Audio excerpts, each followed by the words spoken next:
Chapitre 19, première partie. Droit des contrats. La formation des contrats. La conclusion des contrats.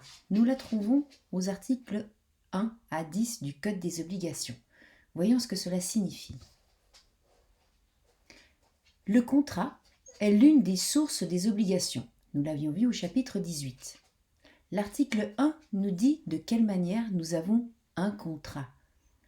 Le contrat est parfait lorsque les parties ont réciproquement et d'une manière concordante manifesté leur volonté. Qu'est-ce que cela signifie? Le contrat est parfait. Cela signifie que le contrat existe. Il est opposable à l'autre partie. Les parties, nous l'avons vu aussi au chapitre 18, les parties sont les sujets de droit qui font partie de cette convention, qui font partie de ce contrat. Réciproquement signifie que A s'est bien entendu avec B et B s'est bien entendu avec A et non pas avec une tierce personne, une autre personne qui n'aurait rien à voir avec le contrat. Il faut encore que cette manifestation de volonté soit concordante, ce qui signifie que A et B sont bien d'accord sur le même sujet, sur le même objet du contrat. J'ai parlé de manifester leur volonté, ce qui signifie que A et B sont capables de discernement. Attention, je mentionne A et B, mais dans un contrat, il peut y avoir beaucoup plus que deux personnes, plus que deux parties au contrat. La volonté, nous l'avons déjà vu aussi au chapitre 18, je passerai donc assez vite sur ce point-là. La volonté peut être expresse, tacite ou par acte concluant. Expresse, on s'exprime, on parle, on signe, on fait quelque chose, on dit quelque chose. Tacite, par exemple, toujours cet abonnement renouvelé sans qu'on ait besoin de dire quoi que ce soit. Si on veut casser ce contrat, si on veut résilier l'abonnement, alors en revanche, là, il faut le dire expressément. Par acte concluant, on agit, par exemple en mettant de l'argent dans un distributeur, en apportant un objet à la caisse, on a agi par acte concluant. Qui peut conclure un contrat? Qui peut s'engager dans un contrat? Nous avons deux formes de sujets de droit, les personnes physiques et les personnes morales. Les personnes physiques, ce sont donc les humains, qui en plus doivent être majeurs, capables de discernement et ne pas être sous curatelle de portée générale. Cela nous rappelle ce que nous avons vu lors de l'étude du droit de la personnalité, les mineurs ayant un exercice partiel des droits civils. Ils ne peuvent pas faire de gros contrats, ils ne peuvent pas s'engager sur la durée, mais peuvent acheter de petites choses, des choses quotidiennes, donc des petites choses de tous les jours, que vous pouvez trouver dans le Code civil à l'article 19 alinéa 2 du Code civil. Nous avons un autre sujet de droit, ce sont les personnes morales, c'est-à-dire ces constructions de l'esprit qui ont formé des sociétés anonymes, des SARL, etc. Donc ces sociétés de capitaux qui, comme les humains, sont des sujets de droit. Voilà ce que j'ai trouvé. Au revoir Siri. Dans un contrat, il y a trois parties. D'abord les pourparlers, ensuite l'offre et ensuite l'acceptation. Les pourparlers, on va simplement savoir que cela existe. Il y a des règles sur les pourparlers, par exemple la bonne foi dans les affaires, mais nous n'aborderons pas ce sujet pour votre formation. L'offre, ce n'est pas, tout ne constitue pas une offre. L'offre juridique est assez précise, nous allons voir ce que cela signifie. L'acceptation. Quand il y a une offre juridique, il suffit ensuite qu'il y ait acceptation pour que le contrat soit parfait. Dans l'acceptation, peut-être que l'autre personne va faire une contre-proposition. S'il y a une contre-proposition, on peut aussi appeler ça une contre-offre. Donc à ce stade, il n'y aurait pas encore de contrat. Je le rappelle, pour qu'il y ait le contrat, il faut qu'il y ait une offre juridique, une acceptation.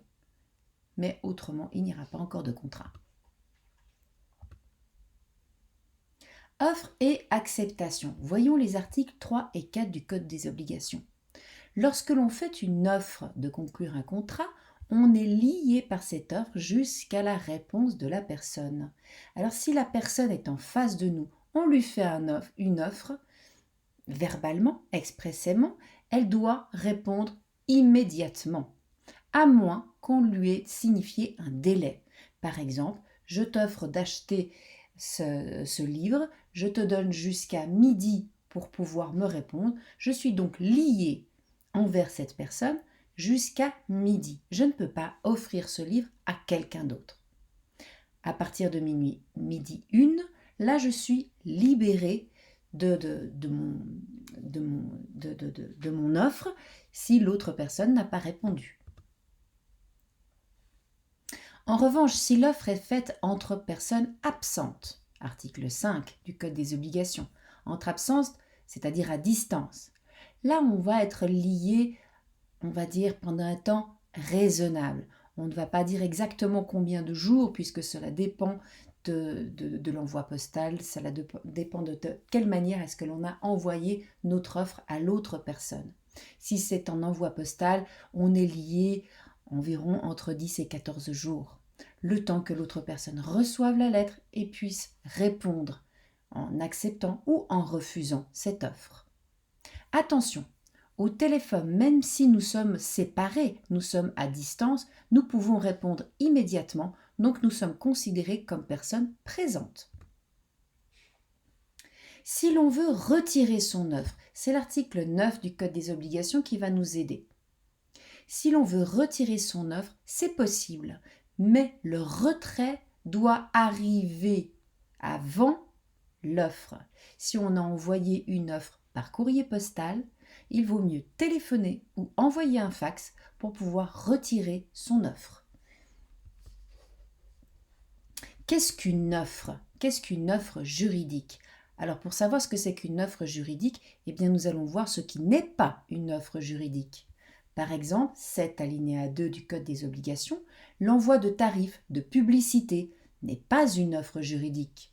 Nous ne pouvons pas l'utiliser pour dire « Ok, j'accepte votre offre ». Non, c'était une information commerciale.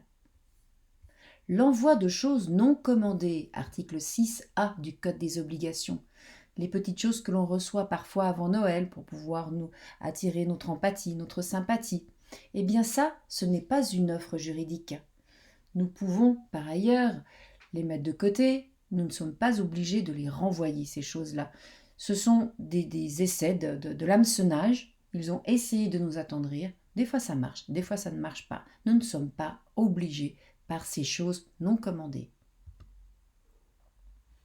Attention, ici nous sommes dans un cas d'offre juridique. Il y a une chose avec le prix. Ça c'est une offre juridique. Article 7 alinéa 3. Si vous arrivez dans un magasin, vous voyez une chose avec son étiquette, eh bien c'est une offre juridique.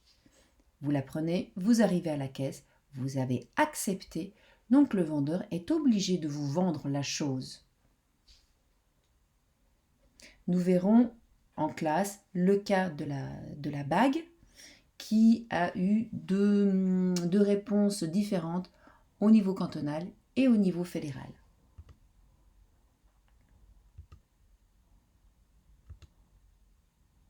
Voyons maintenant la forme du contrat. Ce sont les articles 11 à 18 du Code des obligations qui vont nous renseigner sur la forme de cette source d'obligation. L'article 11 n'est pas très simple, il est vrai. Mais qu'est-ce qu'il veut dire ? Il veut dire qu'a priori, il n'y a pas de forme obligatoire pour un contrat. Qu'est-ce que ça signifie ? Forme, ça veut dire est-ce qu'il faut le faire par écrit ? Est-ce qu'il faut aller devant un notaire ? Est-ce qu'il y a une obligation particulière pour la formation de ce contrat ? Article 11, non, a priori, aucune forme.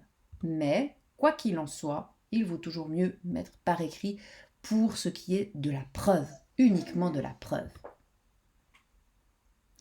L'article 11 rajoute qu'après, il faut regarder dans les différents contrats pour voir s'il y a une forme particulière pour ce contrat-là. Je m'explique. Par exemple, si on veut acheter un livre ou un bijou, eh bien c'est un achat de choses mobilières, donc une chose que l'on peut bouger. Qu'importe la valeur, si on regarde dans les articles traitant de la chose mobilière, eh bien on voit qu'il n'y a pas de forme exigée. Qu'importe le prix, la forme est libre. En revanche, si vous voulez acheter une chose immobilière, donc une chose qui ne bouge pas, par exemple une maison, là on exige la forme authentique, c'est-à-dire aller devant notaire. Et en plus, il faut inscrire dans un registre public qui s'appelle le registre foncier. Même chose si vous voulez constituer une société, par exemple ici une SARL ou une SA, là aussi il faut passer devant notaire. C'est inscrit dans la loi à partir des articles traitant de la SARL ou de la SA. Et là aussi, il faut l'inscrire dans un registre public qui s'appelle le registre du commerce. Idem pour le contrat de mariage. Là aussi, il y a une forme obligatoire. Là aussi, il faut passer devant notaire. Et le contrat d'apprentissage, là, il faut la forme écrite. Il faut signer un contrat. En revanche, pour le contrat de travail classique, aucune forme n'est exigée.